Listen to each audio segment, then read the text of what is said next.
know, it was up and down a little bit. They did a nice job. They got their hands up the line of scrimmage a couple times, and you know, tip balls in this league don't hit the ground. So it was a nice job by them. We had some good creases in the run game. I mean, this is good for us to get out here and just, you know, get some of this work, see this, see these looks.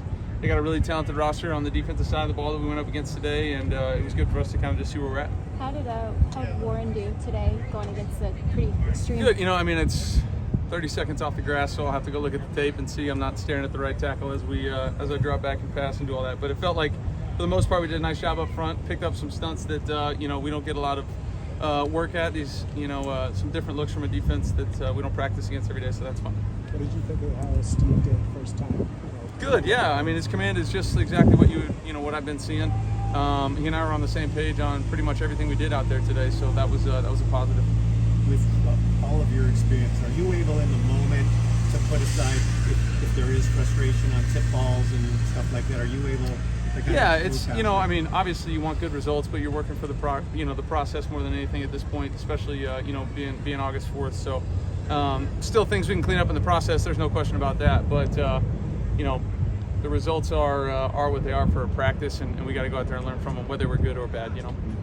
Matt, you probably just touched on it about practicing against another team. You've been in the league for a long time and probably have done it both ways. Yeah.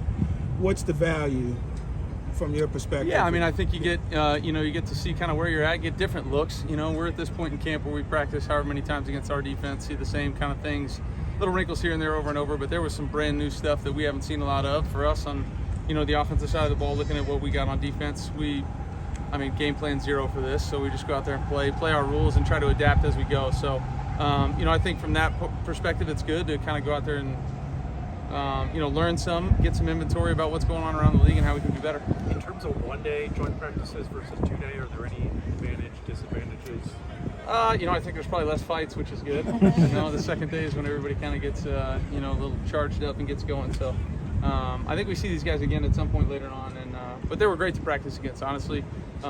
Practice hard and physical the same way we do without being, you know, cheap or any of that kind of stuff. So I appreciate that from those guys. Matthew, I know you guys miss having Higbee out there, but having these three tight ends rotating the way that they're able to and doing a lot of different things for you, what is that like? Just, you know, getting to know them a little bit more, and how has it been having them out there? It's been great. You know, they're a really prepared group. They know their assignments. They go out there, they execute them. They've done a really nice job in camp so far. So excited for those guys to continue to grow and get reps. And for me, whoever's out there at any position, you just go out there, trust them, and try to know them as best you can as far as route running and all those kind of things. But trust those guys, you know, a ton to go out there and do their job. What'd you see out of your backs today? I mean, this is so hard when guys aren't really fully hitting. So. Yeah. I mean, you know, there's no such thing as a broken tackle in practice because, you know, every defender thinks they wrapped up perfect and every back thinks they broke the tackle. So, you know, that's what tackle football is all about. But I thought our guys did a nice job in protection. I'll go, you know, take a peek to make sure that's correct, but I felt like they did. And then I thought there were some creases in the run game, which is good. Cool. Okay. Thanks, guys. Thanks, Matthew.